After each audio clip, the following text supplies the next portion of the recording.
Ano po ang inyong reaksyon sa naging pahayag ni dating Pangulong Rodrigo Duterte doon po sa militar?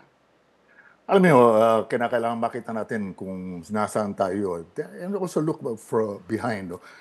Ang problema natin ngayon is that the country is already in the midst of many things, and one of them is yung tinatawag na pagbulusok ng communication technology. Ang power ng words ngayon napakabigat eh. Hindi na katulad ng dati na meron pang mga ilan lang mga TV stations, radio stations, etc. But in the Fourth Industrial Revolution, talagang it's easy to spread disinformation. And you can destabilize things. Kaya ang panawagan natin sa kanila, ating mga leader, lahat sila, huwag na kayong kung may magsalita na kung ano-anong mga akusasyon.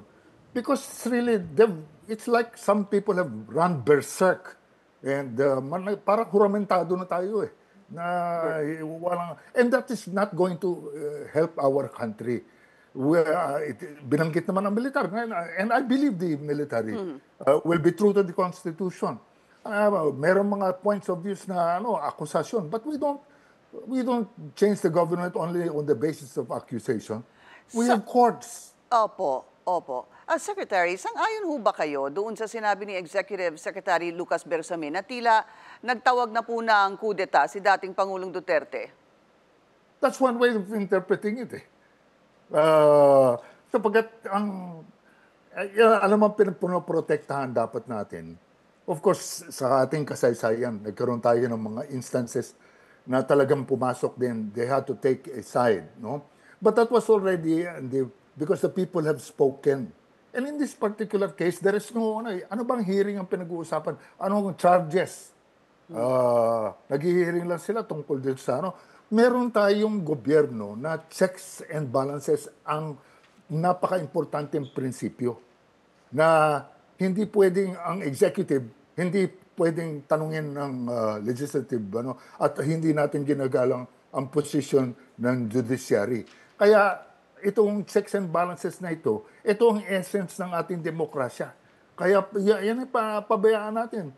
Ang problema sa ibang mga leader natin, pag tinanong, akala nila personal na. And tayo naman din, we're a very personalistic society. Pasok tayo ng mga galit and yun ang media. Ngayon, hindi na ilan lamang. Talaga everybody now has a platform. When you said yung problema ho kasi, not in these exact words, ay pag tinanong ay nagiging personal, who are you referring to? No, ayoko nang pumasok doon. Alam naman natin lahat. Pag ikaw ay naging opisyal ng pamahalaan, lalo na habang tumataas yan, you have a responsibility to be open, transparent, and accountable. And it is the right of the opposition. The opposition is your loyal opposition. Ang nakabantayan para hindi ka magkaroon ng mga pang-aabuso ng.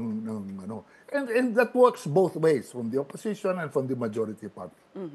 But be that as it may, ito pong nagiging investigasyon ngayon ay patuloy naman pong gumugulong.